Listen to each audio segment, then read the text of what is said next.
ओम नमः शिवाय। शिव पुराण श्री रुद्र संहिता द्वितीय खंड 35वां अध्याय वीरभद्र का आगमन। दक्ष बोले, हे विष्णु कृपा निधान, मैं बहुत भयभीत हूँ। आपको ही मेरी और मेरे यज्ञ की रक्षा करनी है। प्रभु, आप ही इस यज्ञ की रक्षा के, आप साक्षात यज्ञ स्वरूप है।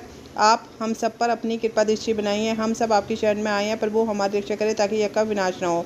ब्रह्मा जी कहते हैं, मुनि नारद, इस प्रकार जब दक्ष ने भगवान विष्णु के चरणों में गिरकर उनसे प्रार्थना की, उस समय दक्ष का मन भय से बहुत अधिक व्याकुल था।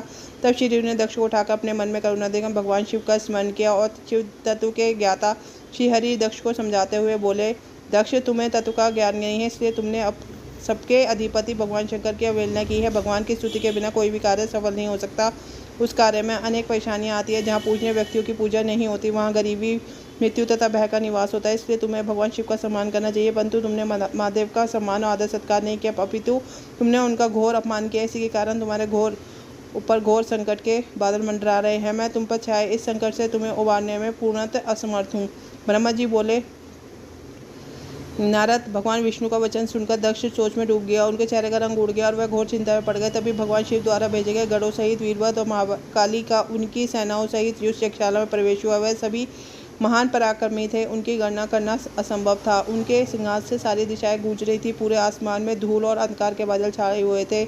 पूरी पृथ्वी पर्वतों, वनों और काननों सहित कांप रही थी। समुद्रों में ज्वार भाटा उठ रहा था। उस विशाल के सेना को देखकर समस्त देवता आश्चर्यचकित थे। उन्हें देखकर दक्ष अपनी पत्नी के साथ भगवान विष्णु के चरणों में गिर पड़े और बोले, हे प्रजापालक विष्णु, आपके बल से ही मैंने इस विशाल यज्ञ का आयोजन किया था। प्रभु, आप कर्मों के साक्षी तथा यज्ञों के प्रतिपालक है। आप ही धर्म के रक्षक है। अतः प्रभु श्रीहरि, आप ही यज्ञ को विनाश से बचा सकते हैं। इस प्रकार दक्ष की विनती पूर्वक बातों को सुनकर श्रीहरि उन्हें समझाते हुए बोले, दक्ष, निश्चय ही मुझे इस यज्ञ की रक्षा करनी चाहिए, परंतु देवताओं के क्षेत्र नैमिषारण्य की उस घटना का स्मरण करो। इस यज्ञ के आयोजन में क्या तुम उस घटना को भूल गए हो? यहाँ इस यज्ञशाला की और तुम्हारी रक्षा करने में कोई भी देवता समर्थ नहीं है। इस समय जब महादेव जी के गण और उनके सेनापति वीरभद्र तुम्हें भगवान शिव का मान करने का दंड देने आए हैं, उस समय कोई मूर्ख ही तुम्हारी सहायता को आगे आ सकता है।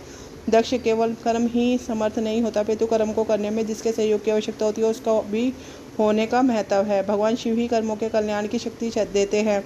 जो शांत मन से भक्तिपूर्वक उनकी पूजा अर्चना करता है, महादेव जी उसे तत्काल ही उस कर्म का फल देते हैं। जो मनुष्य ईश्वर के अस्तित्व को नहीं मानते, वे नरक के भागी होते हैं।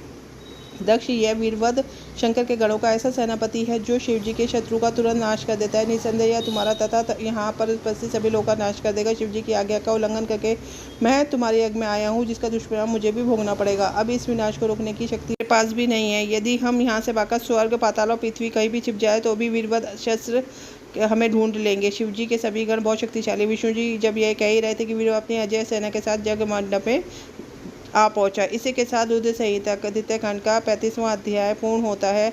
ओम नमो पार्वती पते नमः। हर हर